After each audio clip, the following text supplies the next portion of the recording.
We got some news today. EA is not going to be making the games anymore. They finally finished their contract, and now it's going to be Ubisoft that's going to be taking over. I'm not really too excited about it, to be honest, because in reality, I'm not really too happy with Ubisoft as a company anyway, because they tend to make a lot of recycled bullshit, and they tend to make a lot of open world games that are very heavily monetized, and that's the thing that I'm just kind of about.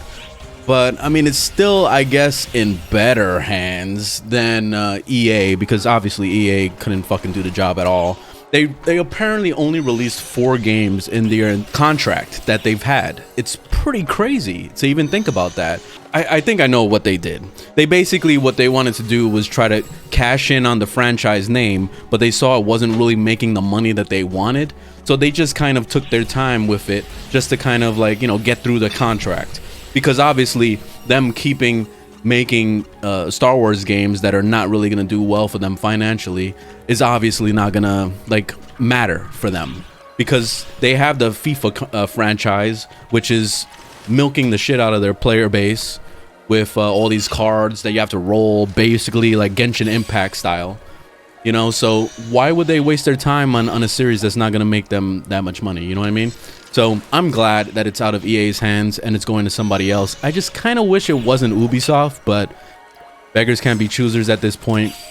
And hopefully Ubisoft actually does a better job with it. I don't know. Because I know the last good game apparently was that Phoenix Rising game. It didn't really get that much of, coverage in the media, but I heard really good things about that game. And I do want to play it, but at the same time, I don't buy Ubisoft games just because of their track record.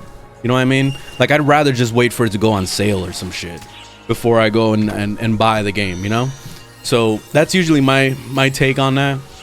But when it comes to Star Wars, I could literally only think of 2 or 3 games off the top of my head that I really truly loved. And some of the really good Star Wars games were made back in the day. I think about the GameCube, I think about Nintendo 64. There was one that was on the Nintendo 64 that I absolutely loved, even though the game was clunky as fuck. When I tried to replay it myself recently, it I don't know, as a kid it was really awesome playing these games. Battlefront 2, the newest one, flopped real hard, and it was mainly because EA being EA, trying to take advantage of people with loot boxes and all that shit. And hopefully in the future we don't see that kind of bullshit from Ubisoft, but I don't know, man. Ubisoft is the same kind of beast, you know what I mean? I can't trust Ubisoft until they actually show that they can handle it, you know what I mean? They can actually make some real legitimate video games without being scumbags in the process, but only time will tell. Let me know your thoughts about all this. And if you liked the video, thumbs up. If you didn't, thumbs down. And I will see you guys on the next one. All right, later, y'all.